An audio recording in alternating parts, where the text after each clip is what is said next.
So let's start talking about the speech that JD Vance made, because I think in the fullness of time, literally history will look back and think, bloody hell, if ever you needed signs that things were going Pete Tom, because this was another precursor to the emergency meeting that's happening in Europe, because it's very clear now that under Trump, the US is not going to be the main guarantor of security in Europe, as it always has been, or as it has been for a long time. Times are changing. And to add insult to injury, JD Vance decided to use his speech at the Munich Security Conference to really take a swipe at Europe, to really punch it. And then specifically called out the UK. It's that, tell you what, it's that special relationship, isn't it? Saying all sorts of unsubstantiated nonsense and falsehoods, including, the threat that I worry about most vis-a-vis Europe is not Russia, not China, it's not any other external actor. What I worry about is the threat from within, the retreat of Europe from some of its most fundamental values. And he actually said verbatim, in Britain and across Europe, free speech, I fear, is in retreat. The reason this stings, is that the right word? Pisses me off is better. And pissed many people off, right? Is how dare you? How dare you talk about free speech? This is Vance, who works for a man who has banned the Associated Press. The Associated Press provides news stories to billions of people worldwide, right? They have banned the Associated Press from press conferences at the White House. Why? Because the Associated Press wouldn't recognize the Gulf of America and said Gulf of Mexico instead when they were reporting. Yeah, absolutely. On top of that, how dare you lecture us on free speech when your man Trump is literally sucking up to Putin, who is hardly a free speech advocate. Like, has everyone forgotten Alexei Navalny? I think it was his anniversary of his death, actually, not too many days ago. Like, go and give your speech, JD Vance. Go and stand in front of Putin and give your free speech and see how that goes down. Yeah, and the hypocrisy is off the scale as well. Dan Wilbur Comedy tweeted, the JD Vance team flagged my TikToks for impersonation and had my account banned for making fun of him in a donut shop. And also on that whole Gulf of America, Gulf of Mexico bollocks, I don't know who posted it, but it went quite big on Instagram, and they had just renamed it the Gulf of Fragile Masculinity. Oh, very, very good. Absolutely great. And, again, hypocrisy, Elon tweeting about how the 60 Minutes journalists, and I quote, deserve long prison sentences.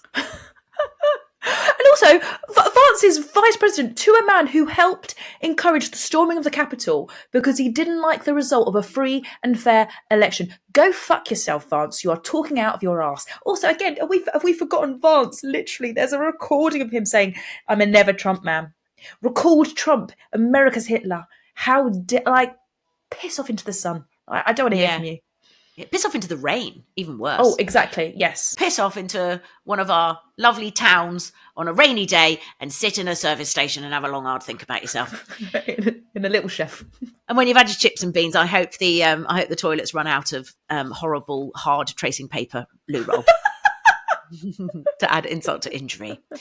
I saw this in the running order because Marina found this and I assumed it was a joke. But apparently it isn't. This is true.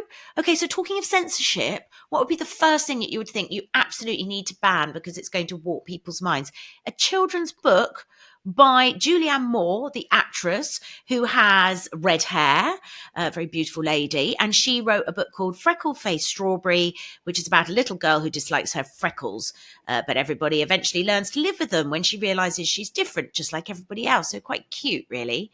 But apparently that's been censored in the States. Yes. Yeah, they've placed a ban. So the Trump administration placed a ban on it because it's related to diversity, equity, and inclusion. And that man has got the audacity to lecture Europe on free speech. Freckle-Faced Strawberry is a children's book. Children's book? Yeah. Which actually sounds really cute. Yeah, it sounds like a nice book. It does. Quite frankly. We Resist Now posted this. Apparently Vance said at some point on Twitter or something, if Americans can survive 10 years of Greta Thunberg, you guys, as in Europe, can survive a few months of Elon Musk. Wow. And Max said, yeah, I remember when Biden gave Greta Thunberg unilateral control over the entire federal government. Sure. Yeah. Because that's a really fair comparison. Elon Musk, Sure. richest man in the world, who's got the keys to the federal government, versus a young woman using just, I don't know, her words and her to speak about her passion to affect change for something that impacts all of us, but the same as Elon Musk. I tell you what, who didn't like his speech. Just Europe, really. Europeans. They didn't take kindly to his words. The decent ones, the decent Europeans, yeah, on the ones on the right side of history. And there was a clip actually which has done the rounds, and it's of the chairman of the Munich Security Conference saying his piece on stage, so at the same conference that JD Vance gave his speech at, and being moved to tears at the state of affairs. After the speech of Vice-President Vance on Friday, we have to fear that our common value base is not that common anymore. I'm very grateful to all those European politicians that spoke out and reaffirmed the values and principles that they are defending. No one did this better than President Zelensky. Let me conclude, and this becomes difficult.